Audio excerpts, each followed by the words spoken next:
So hello everyone, Radhe Radhe, welcome back to my channel. Hope everything is going very well with you. So today we are going to start the next very important concepts of the national income, right? So today we will discuss one more distinction of type of goods. और ये जो distinction रहेगी, that is on the basis of production line, right? So on this basis it can be of two types. Very first is the final goods and another one is the intermediate goods, right? So come to the very first point when we talk about the final goods. So बेटा final goods वो goods होती हैं which are ready to use. पहली बात final as the name suggests कि जिसको कुछ भी उसमें कोई changes करने की जरूरत नहीं है, as it is we can use it. अब who will use it? Either it is used by the consumer or it is used by the producer. If these goods are to be used by the consumer, it is known as the consumer final goods, right? For example, if this marker I am using, right, for teaching my own daughter or my own son, so this marker is for the said consumption. At that time, this marker will be considered as the consumer final goods. But on the other side, if we are using this marker, for example, for teaching my students, है ना, और जहाँ पे मेरा aim है to earn money also, है ना, so वहाँ पे यही marker can be considered as producer final goods, right? So this is the two types of the final goods, consumer final goods and the producer final goods. So इसमें बढ़िया ही simple सा definition है कि final goods वो goods होती हैं which can be used by the consumer or the producer and they have crossed the boundary line of production. Means here the goods is at with their end users, right? So second kind is the intermediate goods. Intermediate goods are those goods which have not crossed the boundary line of production. Line of production, right? Either these goods are to be purchased for resale, right, or it is used by the producer as raw material,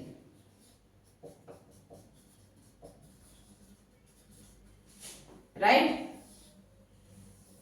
as a raw material. For example, we can take the example of the burger bread which is purchased by a burger वाला. तो उसके लिए जो burger bread होगी वो उसमें कुछ addition करेगा. He will put the tikki, आलू की टिक्की in it and some veggies with that, and then he will prepare a burger, right? So in that case it is considered as a raw material. So उसमें कुछ ना कुछ changes करके उसकी form को change करके then उसको convert किसमें किया? Final goods में, right? तो यहाँ पे main चीज यही है कि क्या वो चीज end use तक पहुंच गई है. अगर तो end use तक पहुंची है, that was the last step, तो that it is called as the final good. लेकिन अगर वो end use में नहीं पहुंची तो वो कौन सी गुड होगी?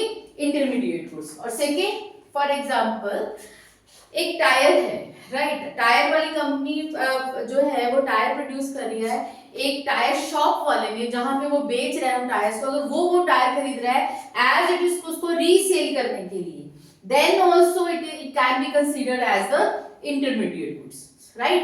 सो hope it is clear to you. One more conclusion I want to tell you कि same good can be considered as same good can be considered as final good as well as intermediate goods. मतलब कि अगर हम बात करें किसी चीज की For example, a swing machine. If a particular swing machine is used by a household lady, है ना, for the self consumption, so it is a consumer final goods, right? But if the same machinery is used for in the production process, or it is purchased by a shopkeeper for resale, it can be considered as the intermediate goods. So don't get confused, you have to see बस one point कि क्या वो चीज अपने end use तक पहुंच गई है. अगर तो वो अपनी फाइनल स्टेज पे आ गई है, then it can be called as a final goods. अगर उसमें कुछ चेंज होना है या उसका फाइनल यूजर अभी नहीं है, कोई और है, तो वहां पे it can be considered as the intermediate goods. So hope this is very very clear to you all. So the next concept what we are going to start is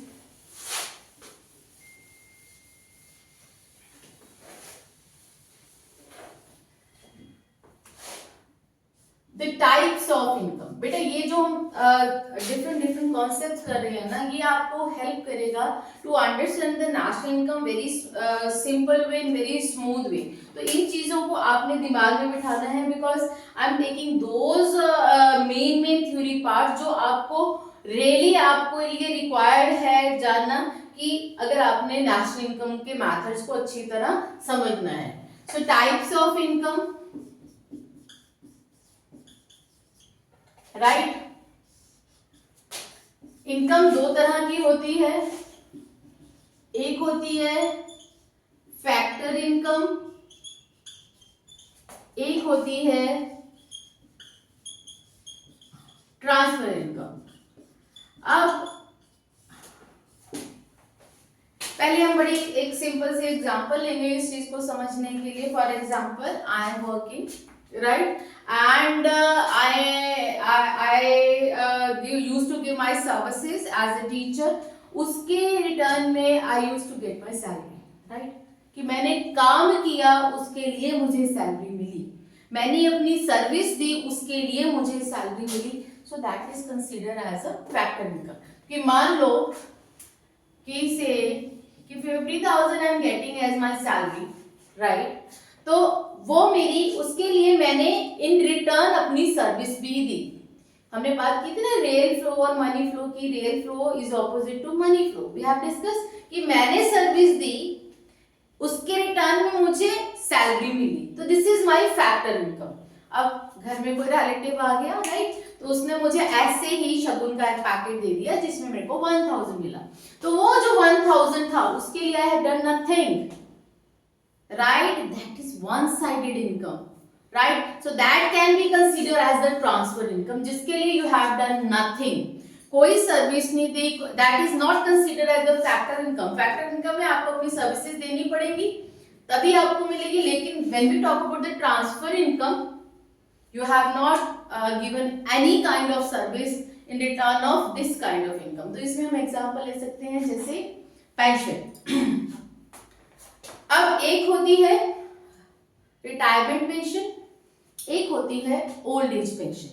जब हम बात करते हैं रिटायरमेंट पेंशन की, है ना, अब वो रिटायरमेंट पेंशन के लेने के लिए एक एम्प्लॉय ने अपनी लाइफ के मिनिमम 25 इयर्स दिए होते हैं, है ना, तो वो उसको आफ्टर रिटायरमेंट उसकी सर्विसेज का ही रिटर्न मिल रहा है.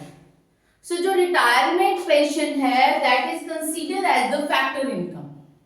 On the other side, when we talk about the old age pension, अब ओल्ड एज पेंशन के लिए आपने अपनी लाइफ में अपने यंग टाइम में कोई सर्विस नहीं दी.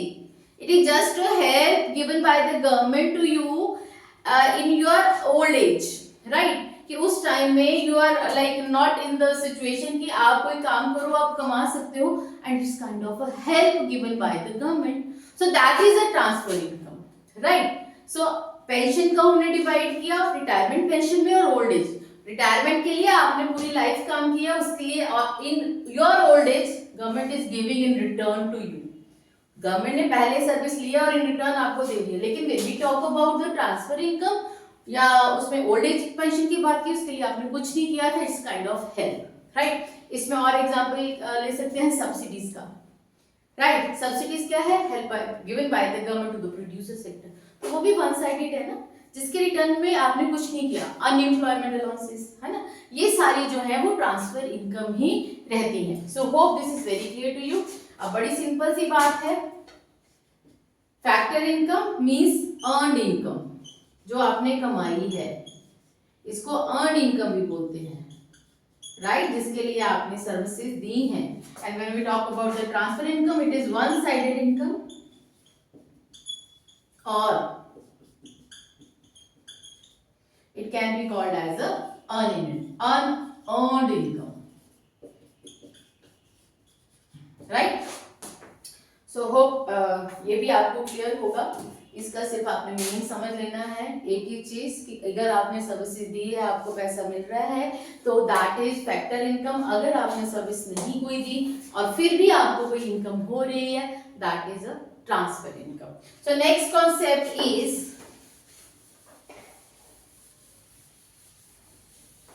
हाँ जी, next concept is domestic territory.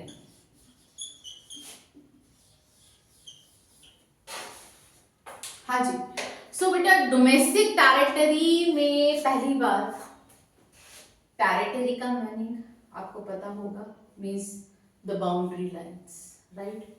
Domestic country है ना, डोमेस्टिक टेरिटरी मीन्स यहां पे हम बात करेंगे, वैसे तो डोमेस्टिक टेरिटरी का मतलब नेशनल बाउंड्रीज, राइट, लेकिन when we consider this topic in economics, तो इसका जो स्कोप है वो वास्ट हो जाता है।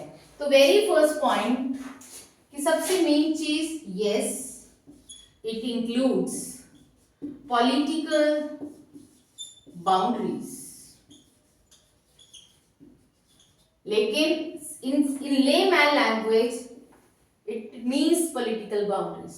लेकिन when we consider this topic while calculating national income, तो इसमें तीन चीजें और ऐड होंगी, right? So the very first, the shipping and aircraft operated worldwide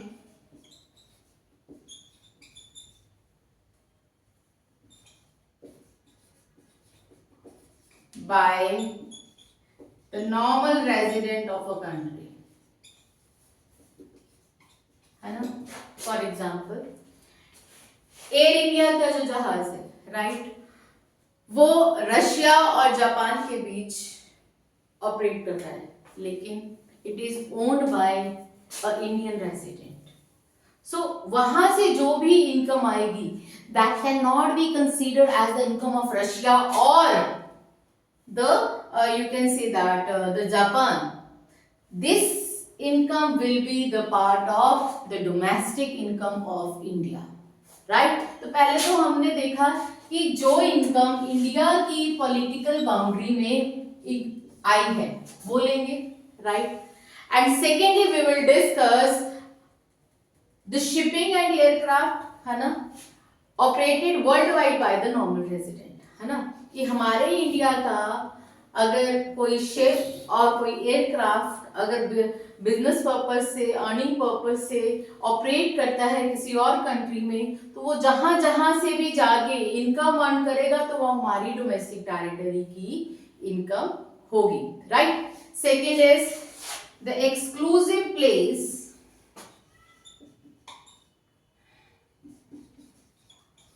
in the international water bodies,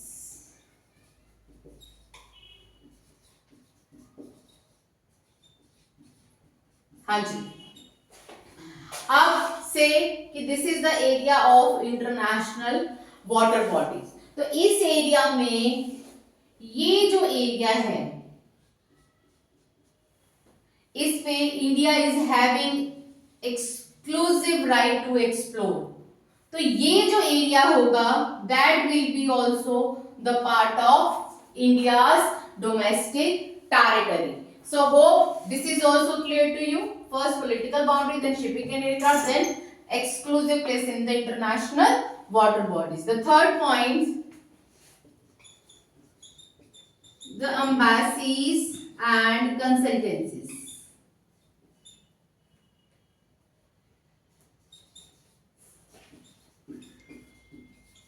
हाँ जी, so embassies and consultancy सी देखिए, आई डोंट नो कि आपको पता है या नहीं पता कि हर कंट्री की अपनी एम्बेसीज होती हैं और वर्ल्ड वाइड वो एम्बेसीज हर कंट्री में सिचुएटेड होती हैं, राइट। फॉर एग्जांपल जैसे इंडिया में भी Chanakyapuri is a place in Delhi, right. तो वहां पे वो एक ऐसा एरिया है जहां पे हर कंट्री की, चाहे वो यूएसए है, चाहे वो चाइना है, चाहे वो ऑस्ट्रेलिया है, कनाडा है, हर कंट्री की अपनी एम्बेसीज वहां पे सिचुएटेड है, राइट। तो वो जो एरिया है, इधर it is with in the domestic territory, हमारी पॉलिटिकल बाउंड्री के अंदर है, दिल्ली में है, लेकिन अगर दिल्ली के चाणक्यपुरी में you can say that Canadian embassy is there, तो वहां से जो इनकम जनरेट होगी तो उसको हम अपनी डोमेस्टिक टेरिटरी की इनकम में इंक्लूड नहीं करेंगे। वो जो इनकम होगी वो कनाडा की डोमेस्टिक टेरिटरी में ही इंक्लूड होगी। सेम वे अगर Indian embassy is situated in Canada, तो चाहे वो हमारी पॉलिटिकल बाउंड्री में नहीं है, वो कनाडा की पॉलिटिकल बाउंड्री में है, but still when we calculate the domestic income, then it will be included in our territory. So I hope this is very clear to you, and this is a very important topic, right, while calculating the national income. और जो इस territory से मतलब political boundaries plus these four cases, जो इनसे जो income हम निकालेंगे, that is considered as the domestic income, right? So this is all about the domestic territory. So the next very important topic, that is the normal residence, right? So पहली बात, when we talk about the normal resident, it can be an individual or an institution, right?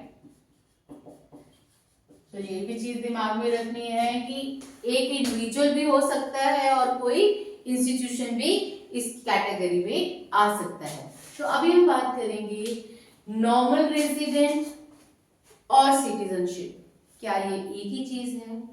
So answer is clear cut no. When we talk about the citizenship, पहली बात जो citizenship होती है ना बेटा, वो होता है एक लीगल कॉन्सेप्ट है। एक बंदे को एक कंट्री की सिटीजनशिप लीगली दो वेज में मिल सकती है। पहली चीज, उस बंदे का बर्थ उस कंट्री में हुआ हो तो वो उस कंट्री का लीगल सिटीजन होगा, राइट। सेकेंडली, कि अगर किसी बंदे का बर्थ एक पर्टिकुलर कंट्री में नहीं हुआ लेकिन उसने इस कंट्री की सिटीजनशिप लेने के लिए अप्लाई किया है और यहाँ का लॉ उसको अलाउ कर रहा है to accept as a citizen, तो वो तब भी सिटीजन हो सकता है। तो लेकिन जब हम बात करते हैं नॉर्मल रेजिडेंट की, एक बंदा सिटीजनशिप जो होती है वो एक ही कंट्री की मिल सकती है, राइट। लेकिन when we talk about the residentialship और द नॉर्मल रेजिडेंशियलशिप कैटेगरी, तो ये can be for the another country too. कोई भी बंदा अगर दो फीचर्स फुलफिल करेगा to become an normal resident of a particular country, तो उसमें जो आएगी first category, that is the stay in that particular country for the period of 1 year और मोर देन दैट, कि किसी बंदे का एक कंट्री में जो स्टे है वो मिनिमम 1 साल होना चाहिए, एंड प्लस उस बंदे का या उस इंस्टीट्यूशन का जो सेंटर ऑफ इकोनॉमिक इंटरेस्ट है that should be lie in the same country, right. तो अब हम बात करें कि सेंटर ऑफ इकोनॉमिक इंटरेस्ट क्या हुआ, तो इसमें हम बात करेंगे उसकी इकोनॉमिक एक्टिविटीज की, राइट, कि उसकी सारी इकोनॉमिक एक्टिविटीज वो वहीं से कमा रहा है, वहीं पे खर्च कर रहा है और वहीं पे उसको सेव कर रहा है, अकोमुलेट कर रहा है। तो वो that concept is considered as the center of economic interest. तो अगर एक पर्टिकुलर पर्सन और an institution fulfills these two condition कि वो उसी कंट्री में उसका स्टे जो है मिनिमम फॉर 1 ईयर होना चाहिए, प्लस उसका जो सेंटर ऑफ इकोनॉमिक इंटरेस्ट है that should be lies in the same country, तब वो उस कंट्री का नॉर्मल रेजिडेंट कहलाएगा, राइट। अगर दोनों में से एक भी फीचर वो फुलफिल नहीं करता तो उस केस में he cannot be considered as the normal resident of that particular country, right?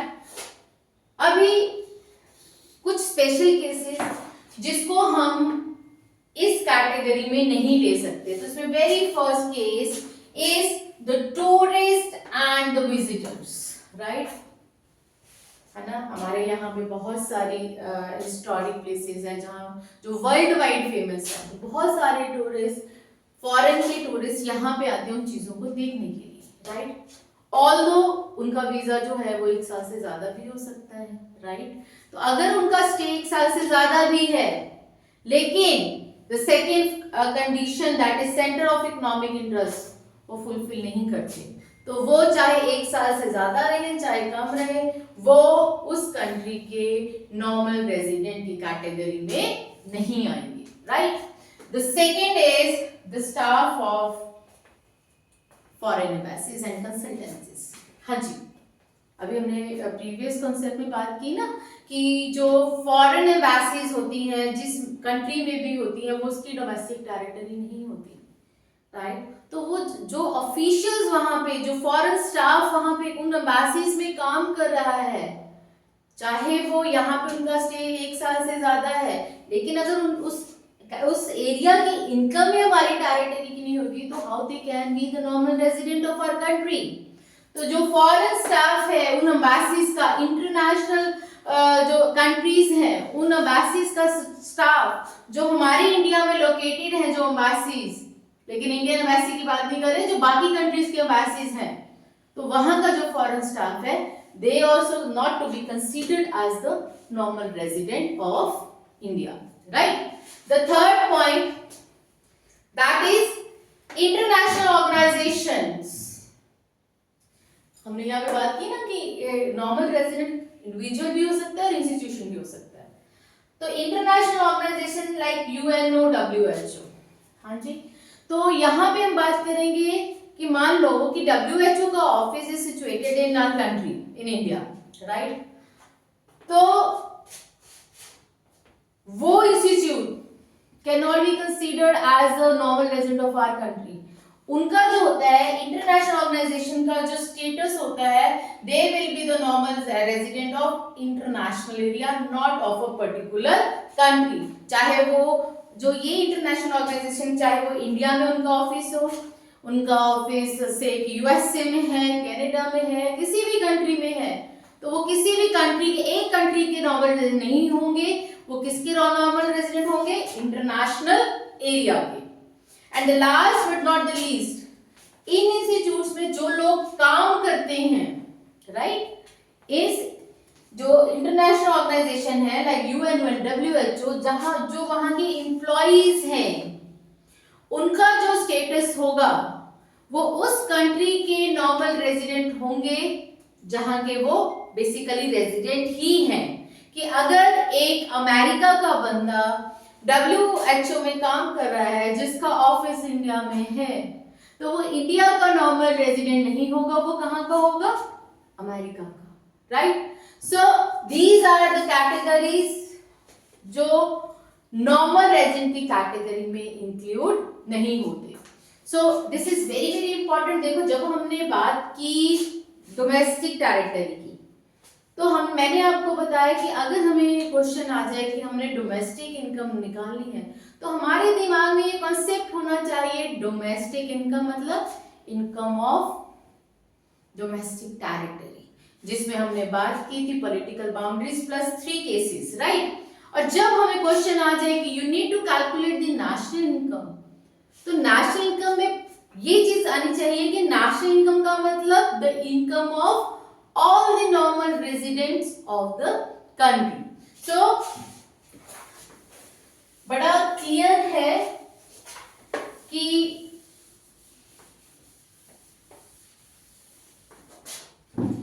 Domestic income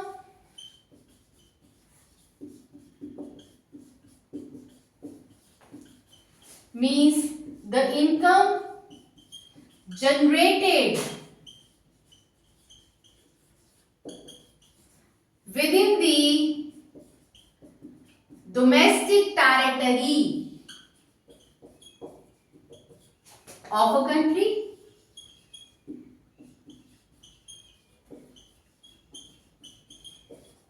right? Domestic territory, underline this word domestic territory. हमने ऑलरेडी डिस्कस कर लिया है इसके बारे में कि डोमेस्टिक टेरिटरी क्या होती है। And when we talk about the national income,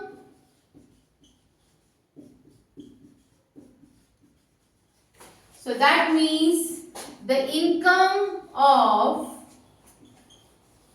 the total income, you can say the total income of all the normal residents of the country, ठीक है जी। so this is all about today's lecture, तो जिसमें हमने almost सारे ही basic concepts को discuss कर लिया है जो हमें हेल्प करेंगे to understand the numerical portion of the national income and you know the weightage of the national income की कितनी अच्छी वेटेज है हमारे एग्जाम में। So with this we are closing our lecture. I hope आपको सबको बड़ी अच्छी तरह से समझ आ गया होगा। एक बार अगेन जैसे मैं बोलती हूँ कि अपनी बुक्स खोलो, उसको थॉरली रीड करो और then match it with my lectures. So friends, do subscribe my channel and like my videos and share it with your friends and family members. Radhe Radhe. Thank you so much.